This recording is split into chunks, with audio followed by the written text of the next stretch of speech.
Cannabis Common Sense, the show that tells the truth about marijuana and the politics behind its prohibition. Hello and welcome to another exciting edition of Cannabis Common Sense. We have a great show for you tonight. We've got Mr. Casper Leach right here beside me.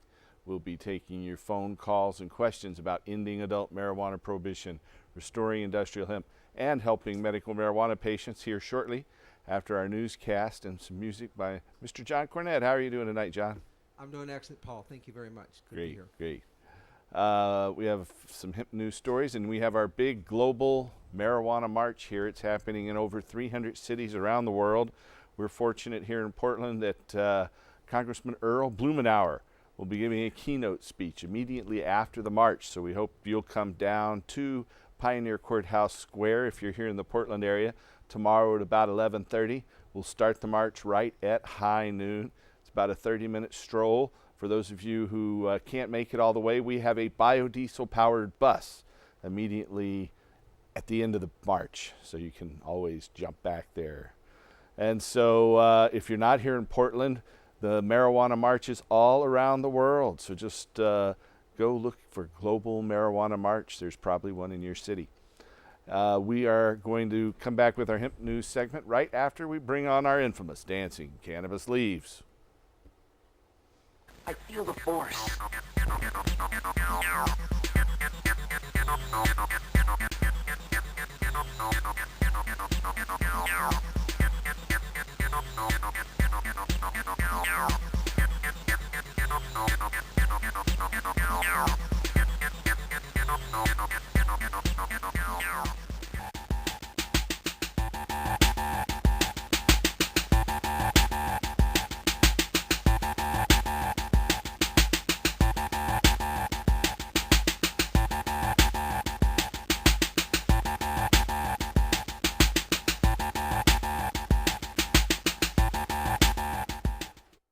All right, our first story tonight is out of Phoenix, Arizona.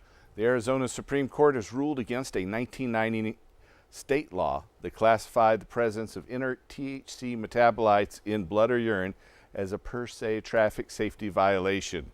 Carboxy-THC, the primary metabolite or breakdown product of THC, is not psychoactive, but it is lipid solid in fat. The metabolite may remain detectable in blood or urine for periods of time that extend well beyond any suspected period of impairment. As a result, the U.S. National Highway Traffic Safety Administration acknowledges, quote, it's currently impossible to predict scientific effects based on THC COOH concentrations, end quote. Yet, under Arizona law, the mere presence of carboxy-THC, absent any evidence of behavioral impairment, was classified as a criminal violation of Arizona's state traffic safety laws. Delaware, Georgia, Illinois, Indiana, Iowa, Nevada, Ohio, Oklahoma, Rhode Island, and Utah imposed similar statutes. On April 22nd, the Arizona Supreme Court struck down this provision. Writing for the majority, Justice Robert Brutinel opined, quote, the state's interpretation that its metabolites includes any byproduct of a drug listed in the law found in a driver's system leads to absurd results. Most notably, this interpretation would create criminal liability regardless of how long the metabolite remains in the driver's system or whether it has any impairing effect. Additionally, this interpretation would criminalize otherwise legal conduct. In 2010, Arizona voters passed the Arizona Medical Marijuana Act, or the AMMA, legalizing marijuana for medicinal purposes. Because carboxy-THC can remain in the body for as many as 28 to 30 days after ingestion, the state's position suggests that a medical marijuana user could face prosecution for driving any time nearly a month after they had legally ingested marijuana, end quote. The court went on to conclude, quote, because the legislature intended to prevent impaired driving, we hold that the metabolite referenced in the state law is limited to any of the prescribed substances metabolites that are capable of causing impairment. Accordingly, drivers cannot be convicted of an offense based merely on the presence of non-impairing metabolite that may reflect the prior usage of marijuana, end quote. The court did not address provisions in the state's per se DUI law outlawing the operation of a motor vehicle with any presence of THC in one's blood, even though, according to the National HTSA, quote, "It is difficult to establish a relationship between a person's THC blood or plasma concentration and performance impairing effects," end quote. This, of course, has a germane effect on the situation in Washington State, where the initiative up there passed a per se DUI law for 5 nanograms or less of active THC in one's blood. Our next story is out of Washington, D.C.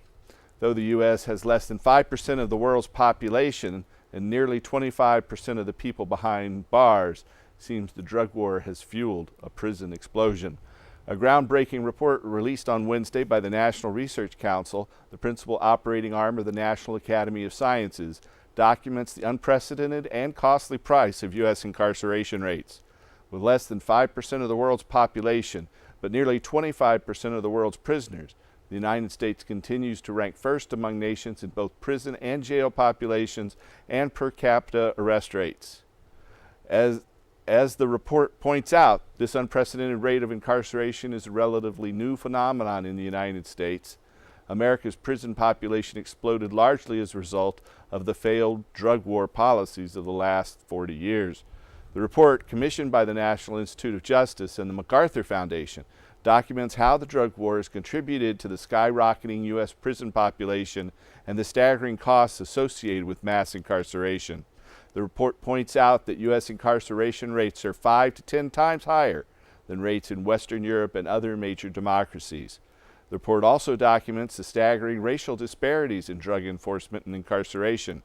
The report calls for a significant reduction in rates of imprisonment and says that the rise of the U.S. prison population is, quote, "not serving the country well," end quote. It concludes that in order to significantly lower prison rates, the U.S. should revise its drug enforcement and sentencing laws. Out in Honolulu, Hawaii, Hawaii-based Minister Roger Christie was sentenced on Monday to 5 years in prison and 4 years of supervised release, and his case has inspired Hawaiian lawmakers and advocates who believe, as Christie does, that marijuana should be legalized.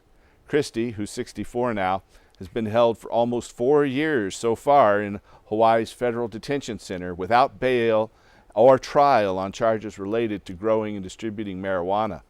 The minister says cannabis is a religious sacrament, and he openly sold marijuana on the waterfront in a very public location in Hilo for about 10 years as part of the service of his THC ministry. United States District Attorney Judge Leslie Kobashi sentenced Christie as part of a plea deal with federal prosecutors. He'll be credited for the time served and could be released within 2 months, according to Thomas Otaki, his attorney. Roger's wife, Cher Christie, who's 62, was sentenced to 27 months in federal prison and 3 years of supervised release, the maximum time allowed under federal law. She hopes to not begin serving her sentence till after her husband is released. The judge told the Christies that they could continue to participate in religious services, but would not be allowed to use marijuana or even to be in the presence of someone else using marijuana. The Christies' case garnered national attention because they used religious freedom as part of their defense under the Religious Freedom Restoration Act. Their attorneys also produced evidence about the harmlessness of marijuana. The government likely spent millions of dollars on the 2-year investigation into the Christies' THC ministry between 2008 and 2010. 13 people working with the ministry were indicted as a result of the investigation, and Roger Christie apologized to them in court on Monday. Roger pled guilty to conspiring to manufacture, distribute, and possess with intent to distribute marijuana involving 100 or more marijuana plants. Cher pled guilty to conspiracy to manufacture 50 marijuana plants. Media from around the country were prevented from interviewing Roger Christie as he was being held for years without bail and without a trial. During the 2013 legislative session, the Hawaii Senate Committee on Public Safety, Intergovernmental and Military Affairs passed 2 resolutions urging the federal government to release the Big Island minister on bail pending trial. The case of the Christies ignited marijuana legalization efforts this year during the 2014 legislative session in Hawaii, and they backed several measures which failed largely because of law enforcement opposition. It's the same old story of power-hungry cops being unwilling to give both a major source of funding and a source of control over people whom they don't like. But at least House Bill 1530 gained approval from the lawmakers. It prevents landlords from evicting tenants for using medical marijuana. Hawaii Governor Neil Abercrombie is expected to sign that into law. Also passing the Hawaii legislature this year was House Concurrent Resolution 48, which establishes a task force to make recommendations for a dispensary system for medical marijuana in Hawaii. Our last story is a medical one out of Golden, Colorado. Fibromyalgia patients who've tried cannabis say that it's more likely to relieve their symptoms than are conventional alternatives, according to the findings of an online survey of 1,300 subjects conducted by the National Pain Foundation and nationalpainreport.com. Of those surveyed, 379 respondents reported having used cannabis therapeutically. 62% of them rated the substance to be very effective in the treatment of fibromyalgia. Only 5% said that cannabis did not work well at all. By comparison, among those who had used prescription drug Cymbalta, only 8% rated the drug as very effective, and 60% said it did not work at all. Among those who had used Lyrica, 10% said the drug was very effective versus 61% who reported no relief. And among those who used Savella, 10% rated that drug as effective and 68% said it was ineffective. Each of these three prescription drugs assessed in the survey is approved by the U.S. Food and Drug Administration for the treatment of fibromyalgia, chronic pain syndrome, and characterized by widespread musculoskeletal pain, fatigue, and multiple tender points in the neck, spine, shoulders, and hips. An estimated 5 million Americans are afflicted by fibromyalgia, which is often poorly controlled by standard pain medications. That is the end of our hemp news segment tonight, and Mr. John Cornett is ready to break into song, aren't you, John? Yes, sir. I'm ready to break into song. You know, pain is my number one affliction. Seizures, cannabis has saved my life. Mm-hmm. And a rose by any other name is still a rose.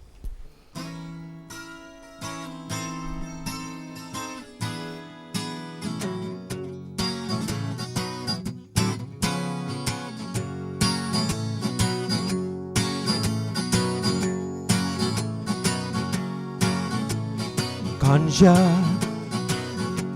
I want Metaganja.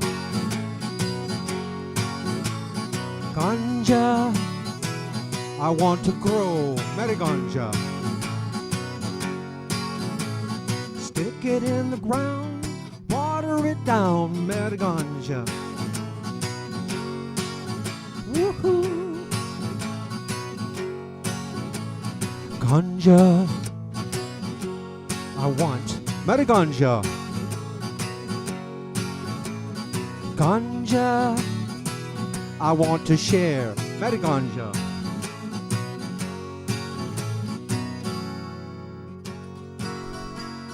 Stick it in the ground,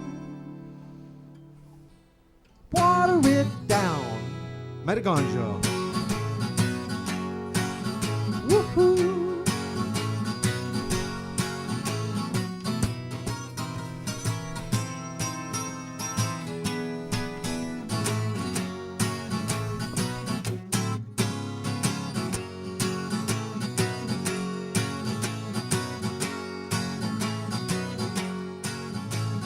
Ganja,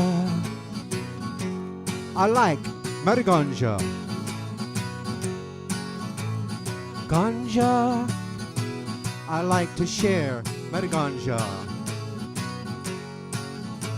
A renewable energy, fine clothes for you and me. Metaganja. Woohoo! Ganja, I want Metaganja. Ganja, I want to use Metaganja. Sometimes we get high. Yes, sometimes we do get high. Metaganja. Woohoo!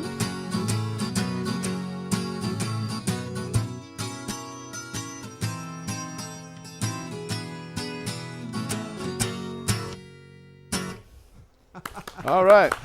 Come out to the march tomorrow, folks, please.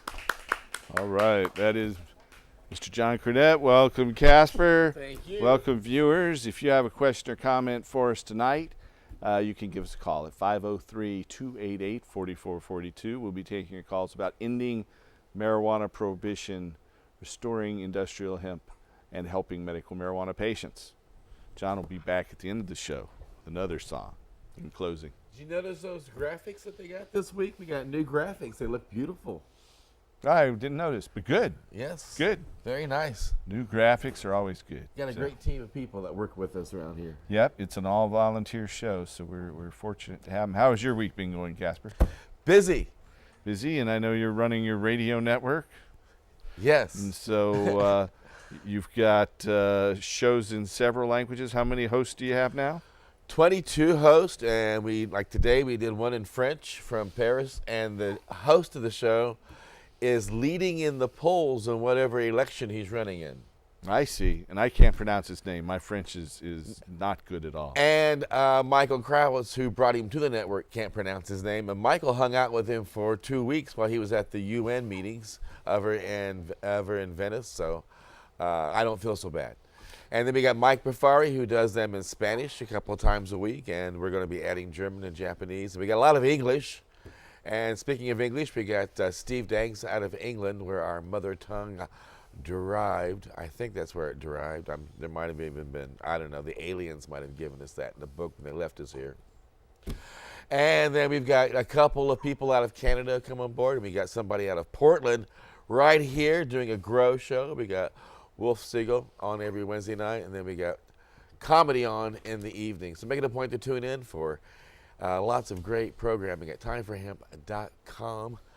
We are heard all around the world in iHeartRadio. Thank you for the plug. And we are, of course, also trying to get build up support for our petition.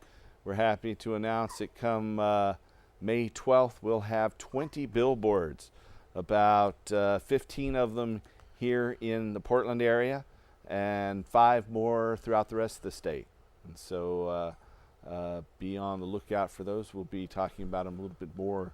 Well, I know we're all volunteers. Does that mean that you and Bill and Eric are all going up there and putting the billboards up yourself? No, we're volunteers on the TV show. Oh, okay. But there's the billboard people don't volunteer their efforts. Oh, all right. They gave us a good discount. Nice. But still, 20 billboards is still a pretty penny.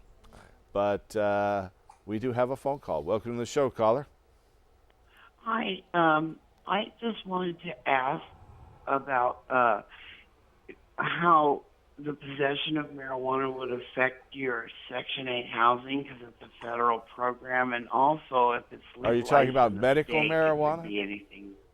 Are you talking about medical marijuana or just general possession? I mean just general possession. It could have a negative impact if you're arrested in your housing. They might use that as the basis to evict you. But if you weren't arrested, no one noticed, it shouldn't be an issue. I'm sorry, I didn't understand that last part. That if you aren't arrested in your housing, or if no one notices it, no one complains about it in your Section 8 housing, it shouldn't be an issue. Oh, okay. And then if it's legalized in the state, would that make any difference? It should. It should. I mean, it's speculative at this point, but obviously you can't be arrested once it's legalized. Okay, great. Thank you so much, Paul, and good luck with your march and with your attempts to get it legalized. I'm all for you. Thank you. We appreciate that. You know, we just came out with a new newspaper. It's got our petitions inside, so you can go to your local stores, or if you want to get a copy, you can come by our office at 2712 Northeast Sandy Boulevard. It's got the 2 initiatives in there. You know, right now we're circulating Initiative 21, which is a constitutional amendment, and we are also circulating Initiative 22, which is a statutory measure. Initiative 22 is much like Measure 80 was in November of 2012. So about 18 months ago, that got 47% of the vote. We made a few crucial changes to make it more likely to pass. We also have our constitutional amendment under the banner Help End Marijuana Prohibition, or that nifty acronym HEMP. And so it's also out there in circulation. It's I-22. If you'd like to get a copy of the initiative, you can give us a call at 503-235-4606. That's 503-235-4606. Come by our office at 2712 Northeast Sandy Boulevard. You can also go online and print out, if you have a printer capable, hooked up to a computer, you can print out the petitions right at our website at hemp.org. That's HEMP.org. You can print those out, then you have to mail them in to us, though, for it to be effective. And so we are going forward with the petition drive, and then we have this big march tomorrow. The biggest thing about the march is that this march has been taking place for about 15 years now, and it's happening in 300 different cities around the world. And this is the first time in any of the United States city that a major sitting politician is going to be participating. We've got U.S. Congressman Earl Blumenauer, who will be giving the keynote speech immediately after the march. You know, we have a little ad that Blumenauer has now produced. He says he's spending hundreds of thousands of dollars advertising to end marijuana prohibition. So we're going to run that commercial, and here it is.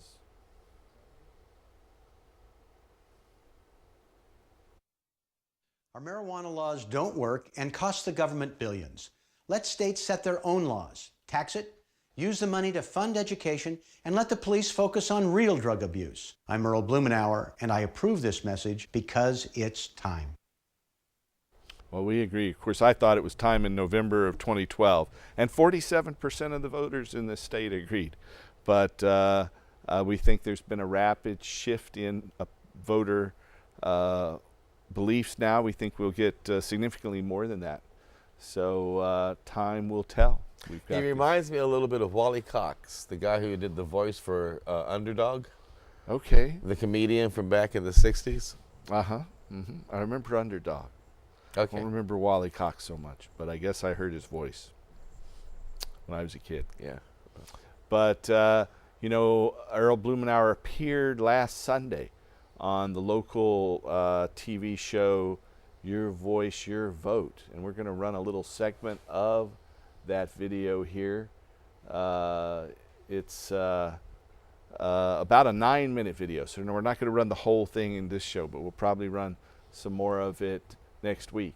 But it's about my voice, my vote? No, it's Your Voice, Your Vote. That's Wow. the name of a local television show on the ABC affiliate KATU. Cool. And so is that ready to go? All right, we'll be back in just a moment. Let's go. This is Your Voice, Your Vote. Good morning, everybody. I'm Steve Dunn. Thank you for watching this morning. Your Voice, Your Vote has been on the air almost 2.5 years now. This is the first time we're going to start off with a conversation with an ad. Why? Because it's not often you see a U.S. congressman doing this. Our marijuana laws don't work and cost the government billions. Let states set their own laws, tax it, use the money to fund education, and let the police focus on real drug abuse. I'm Earl Blumenauer, and I approve this message because it's time. That is, of course, Oregon Congressman Earl Blumenauer. He believes the federal government needs to reform its marijuana policy. He's using his own campaign money to broadcast that message to the masses. Congressman Blumenauer is with me this morning. Thank you for being here. My pleasure, Steve. Appreciate it. Let's talk about this. So are you talking about decriminalization, legalization? What's going on? Well, I think what needs to happen is the federal government needs to get out of the way. States around the country are, as we've done here in terms of allowing medical marijuana, we've had 2 states that have allowed adult use, Colorado and Washington, and Oregon is very likely to be facing this in the fall in Oregon on the ballot. I truly think it's time for us to be able to shift the focus, let voters decide, and then the federal government respect that. I truly believe that the policy of prohibition of marijuana is a failed policy, enriches cartels, doesn't keep it out of the hands of kids, and costs us money that we could spend elsewhere. Where does your passion for marijuana come from? Well, it just seems to me that we are pursuing a flawed policy. I have watched it fail over the years. Our forests in southern Oregon and northern California have been ravaged by the drug cartels, and it's not a process that is effective, and we are arresting 2/3 people a year for something that a majority of Americans now think should be legal. I think that's silly. You know, you're going to probably, you may have already heard from parents who say, look, I've been telling little Johnny and Janie here for forever that marijuana is not good for them, and that there are studies that say it causes brain abnormalities. How do you respond to those folks out there? Well, I don't want kids to use marijuana either.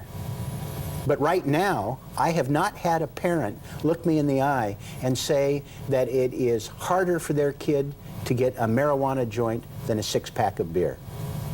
It's available ubiquitously.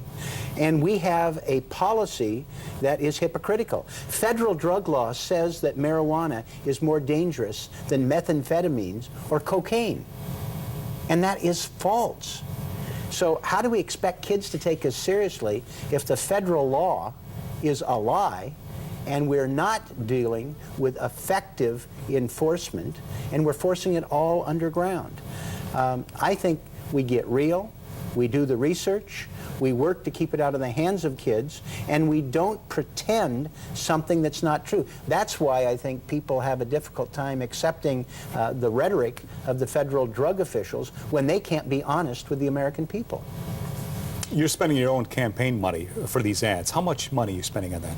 Do you know? Well, we have a variety of ads, and I don't know the breakout on it. And why now? Why the ads now? Well, these are issues. There are a series of things that I want the public to focus on that are, some are not without controversy, but it's time for us to step up and take action, whether it's end-of-life care, whether it's rebuilding and renewing this country, or having a rational marijuana policy.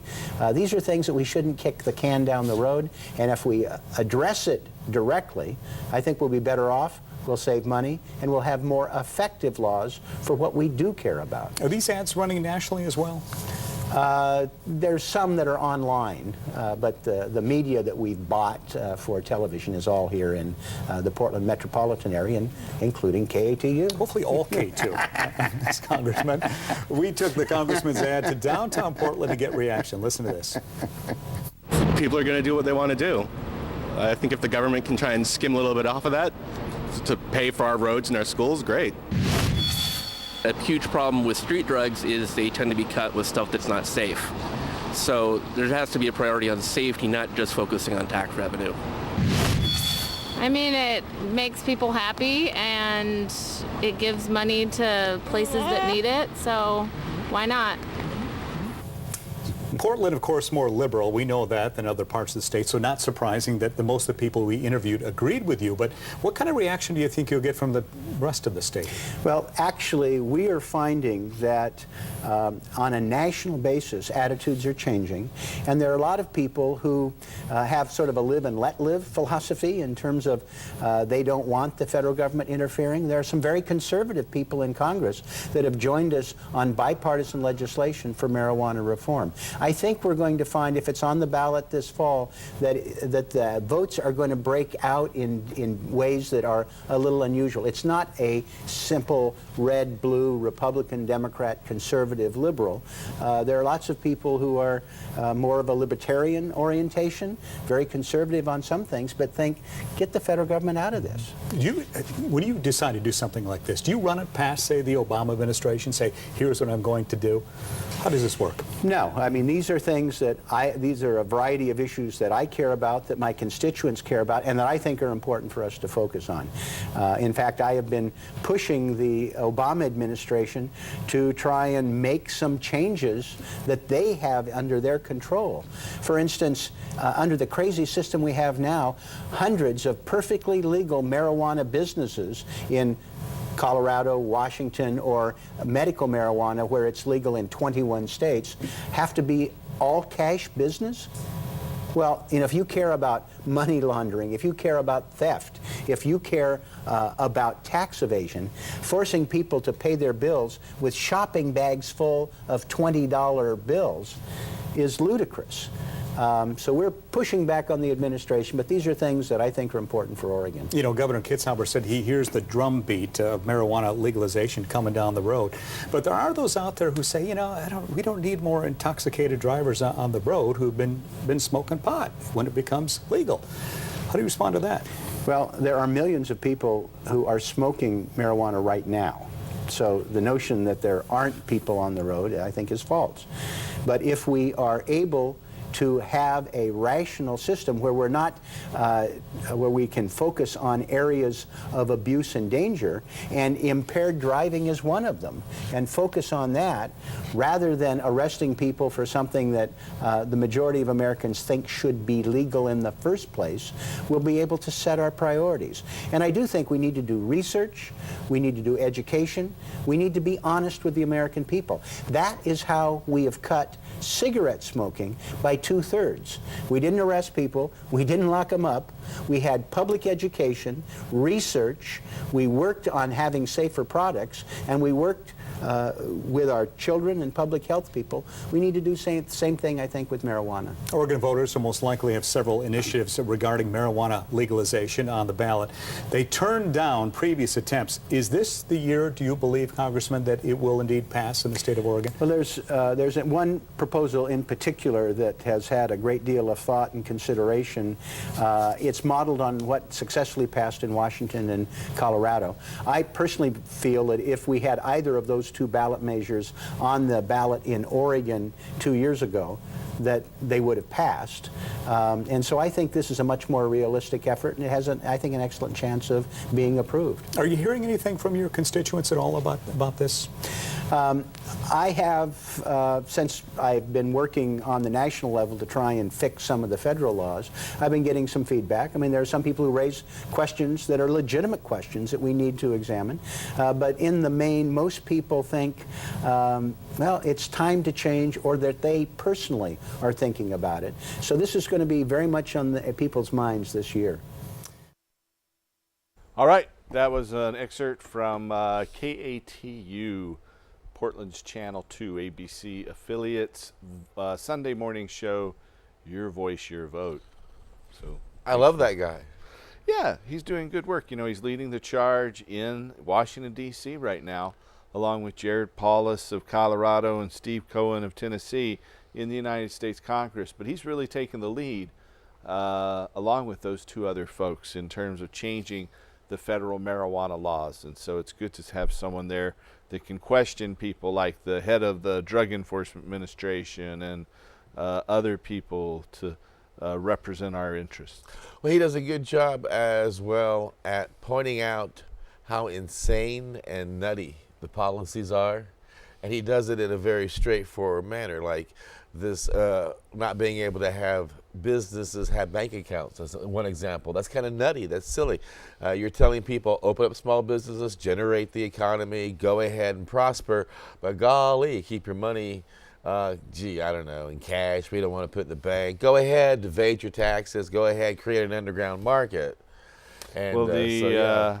The U.S. Treasury Secretary Jack Lew this week on Tuesday appeared before a House committee and talked about just that issue, about how the federal Obama administration and the Treasury Department are trying to get change the federal laws regarding money laundering and legal marijuana businesses in the states that allow them. And so hopefully we'll see some movement there.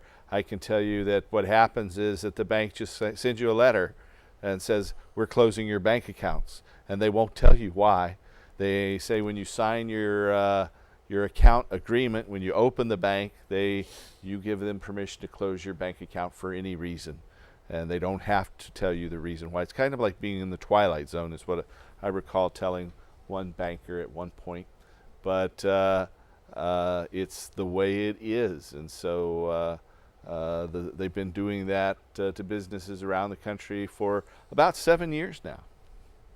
So yeah, it makes it very difficult, but it's good to see some movement on that. We applaud Earl Blumenauer for standing up for our rights. Of course, you know, with our initiative back in November of 2012, we got 61% of the vote in Multnomah County.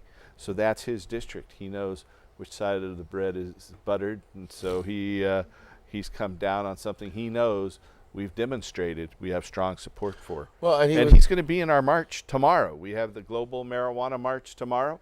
We urge you to come down to Pioneer Courthouse Square about 11:30. The march will start right at high noon. It'll be marching for about 3/4 of a mile through downtown Portland. It's with a police escort. The police close down the roads as we're going through each block. So come down to Pioneer Courthouse Square tomorrow about 11:30. And then Congressman Earl Blumenauer will be speaking immediately following that march. Well, he also did a good job of pointing out things that oftentimes are not focused on as often as they need to be within our movement, about these beautiful forests that decorate the landscapes of this wonderful state, and how they're being infiltrated by growers and gardeners from outside the state, trying to make a few dollars here and there, and in the process they are destroying an awful lot of land. And then we can use hemp fiber for building materials and paper. According to a United States Department of Agriculture bulletin number 404 that came out back in 1916, a waste product for making canvas, rope, lace, and linen from hemp bast fiber are the outer bark. The interior hurd fiber, hemp hurds, make more than 4 times more paper than the most productive tree species. And so if you take just that hemp hurd, there's about 25 tons of hemp hurds per acre per year that can be used for building materials and paper. That's quite a bit. Then there's 5 to 10 tons of the outer bark or the bast fiber that can be used for canvas, rope, lace, linen, and specialty papers like cigarette papers. In fact, most cigarettes in the United States are wrapped in paper that's made out of 50% hemp, and the other half is 50% flax. By law, tobacco cigarettes have to be wrapped or rolled in either hemp or flax fiber, and the breakdown of that is about 50% hemp and 50% flax. And let me just go ahead and finish. So we have 25 tons of bast fiber, 5 to 10 tons of hurd fiber, and then there's also 4 tons of hemp seeds from that same harvest. You can press that hemp seed and you'll get over 300 gallons of oil. That makes it the most productive oil producing plant species by a factor of 3 to 1. Soybeans, canola, and sunflower seeds each produce about 100 to 115 gallons of oil, where hemp seed produces over 300 gallons. And then the byproduct of pressing those seeds is 6,000 pounds of residual high-protein hemp seed meal. So farmers stand to benefit enormously when we can restore industrial hemp. And I really believe industrial hemp will dwarf the drug market when we regulate it and remove the shackles of prohibition from industrial hemp. Oh, and unless I'm mistaken, isn't every aspect of this plant usable in multiple ways? Yeah, definitely. If you're out there tonight and you have a question or comment for us tonight, give us a call at 503-288-4442. That's 503-288-4442. As we were saying, we're going to have a big march tomorrow. Casper will be there. I'll be there. We hope you'll be there as well. We have a little video from the march a few years ago. And so we'll be running that video in just a second. But go ahead. We have a question from studio audience member. Casper has pointed out to me. Go right ahead. Along the lines of what you and Casper are talking about, I know you've talked about it before, but I wondered if you talk again specifically about the lumber industry. I wondered, how does the lumber industry in general feel about this, and if you have any specific knowledge about our own in-state Oregon. I don't know about the lumber industry, but I do know several paper producers are very interested in hemp. Pope and Talbot down in the Eugene Corvallis area was doing a lot of studies about industrial hemp several years ago. I don't think they've moved forward with anything recently, but the pulp and paper industry is very interested in hemp fiber. Not so sure about the lumber industry, but I do know some studies were done at Washington State University where they took hemp fiber and made it into a pressed board and found it was several times stronger than steel. I'm thinking, though, there's such a demand now for lumber that even if we stopped using trees to make paper, that the demand for lumber would still be at a regular steady that it would. Yeah, we could use it as a building material. Yes, there's no doubt about that. That Wouldn't affect the market that much. So. Well, again, we have this march that we're going to have tomorrow, and we're going to run a little video of prior year's march. I think it's a couple years before that. I'm not sure though. Let's take a look. We'll be back in just a moment.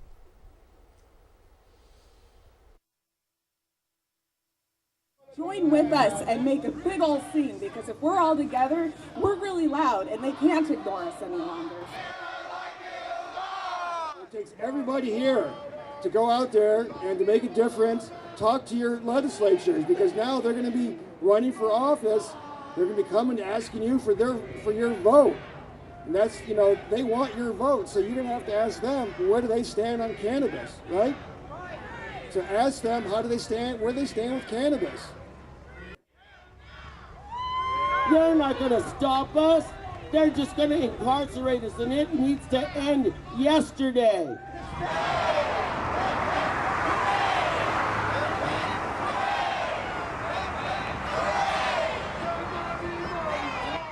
Marijuana is not going to re-legalize itself. And if you're not registered to vote, then you're not going to be part of making it change. We need to stop pretending that the drug war is working. We need to stop pretending that DARE is working, because none of them are working. None of them are working. So please do what you can to support ending cannabis prohibition as we know it. But it's real important to support the OCTA, the I-24, the Sensibles, the whatever that comes upon you for freedom, man, and for what your rights are. I mean, a lot of these, they're so close, they're all on this train. They're different. They're all part of different groups, but they're all on the same train. And they get on that train in the morning and they cruise forward. And that's what we got to do. Our train in our community is one train, and that's the cannabis train. And we all need to get on the cannabis train and chug-a-lug for freedom. All right, chug-a-lug. That's not exactly the word I would have used, but okay. So we have a phone call. Go ahead, caller. Welcome to the show. Hey, Paul, it's Ann. How are you, Ann? I'm good. How are you? Very well. Well, I just wanted to talk to everybody tonight and really express some urgency. We have now that the day is over, we have 60 days left before last turn-in. So we really need to get petitions signed, really bad. If people need petitions sent to their businesses, they can always contact us at the office, which is 503-235-4606. And we will be resuming club crawl service next week at 4 p.m. Okay, you want to tell our viewers what that club crawl is about? I'm sorry? You want to explain what you mean by you're resuming your club crawl services? Yeah, we had to break this week so we could really focus on petitions and get reorganized so we can reach out to new places for patients to visit. So you might want to explain to our viewers what the club crawl thing you're talking about is. So the club crawl is an OMMP tour service, and it basically, right now we can take patients and caregivers to multiple dispensaries per night, and they are treated to VIP service, and we also have raffles available and pickup service available. They can reach us for the club crawl at 503-341-8947. Or you can call the number on your screen as well, 503-235-4606. Or they can call that number as well, yes. All right. Thank you very much. Thanks, Paul. Thank you. It's nice that they do that every week for the patients. It gives them an opportunity. They've been doing it on Sundays in addition to Fridays as That's well. cool. And they get a chance to meet all different kinds of dispensaries and get a chance to learn the community. So that's very nice. It's a way to help them get out there and sample those things, I guess. I was inspired, several people were inspired by the pub crawls that they have from various tavern establishments. So I think this is probably more healthy and more fun. I think so too. I imagine at the end of the pub Less crawls, nausea. you're rolling down the street. Here you're dancing down the street. It's a big Maybe difference. So. Yeah. Maybe so. Well, again, we have 2 initiatives in circulation. We need your help to put those things on the ballot. So give us a call to get those petitions. We just come up with these nifty signs. We'll be marching through the streets with these tomorrow. And you can come by our office and pick one up if you like. They're supporting our initiative drive. So we urge you to get out there and get some signatures and help put these 2 issues on the ballot. So, and next week we got a great event rolling into town too, don't we? That's right. Next weekend there is the Patients Out of Time Clinical Conference. It's a professional medical conference. Doctors and nurses and professionals will be able to get academic training that they need to keep their licenses current. It's the Patient Out of Time Clinical Conference. It'll be happening here in Portland, downtown at the local hotel. You can find out more about that by going out to the internet, looking up the Patients Out of Time Conference. Of course, we'll be talking about it a little bit more next week. We got a lot of people coming in from around the country and around the world to participate in that clinical conference. We'll be down there with an exhibitor table, and it's a conference you have to pay to get in, but it will be chock full of information, I can guarantee you that. And unless I'm mistaken, they've even got some courses there on, I think it's on Friday, where if you are a member of the medical health care profession, there is some accreditation that's available too for some of these courses, and they have accredited courses online as well. So yeah, you can watch the prior conferences and get academic credit. I think it's through the University of Virginia for the online courses. Maryland and Al bring together a brilliant group of minds. Absolutely. Yep, they've been at it a while. Marilyn Mathers, a nurse, and Al Byrne is her husband, and they founded the group Patients Out of Time with that nifty acronym POT. And they've been organizing these conferences every other year for, I think, about 16 years now. I think this is the 8th annual, or 8th biannual Patients Out of Time conference. Well, it takes the a lot second of one work they'll have to in put Portland. it together. I'm sure it does. I'm sure it does. And you're going to be out there as well, too. Yep. So make it a point to come out and see Paul Stanford. He's going to have a booth out there. And or come down we'll to be out there. the march at Pioneer Courthouse Square tomorrow at 11:30. We'll be marching at noon. Hopefully the weather will cooperate. It hardly ever rains in Portland. I wouldn't be concerned about that. No, not at all. And if you are a loved one out there or trying to find a doctor who can help you obtain medical marijuana, we have doctors not just here in the Portland area and throughout Oregon and Washington, but from Maine to Hawaii, all across the United States. We can help you locate a doctor who can help you or a loved one who has a qualifying condition in your state for medical marijuana get that certification. So if you need that sort of help outside of the Portland area, you can call us toll free at 1-800-723-0188. That's 1-800-723-0188. If you're here in the Portland area, that number is 503-281-5100. That's 503-281-5100. You help a lot of patients in a lot of states. Aren't you also up in Michigan? Yes. Yeah, we helped open the program in most of the states that we're in, including Michigan. It's got to be difficult to be dealing with businesses in Michigan. Every time I hear about Michigan, it's like a third world country there. All the businesses are running out of the state, and people are moving out of the state, and neighborhoods are left abandoned. It's got to be difficult to... You know, there are some neighborhoods in Detroit that are abandoned like that, but, you know, I haven't had any sort of problems. It's, you know, nice people.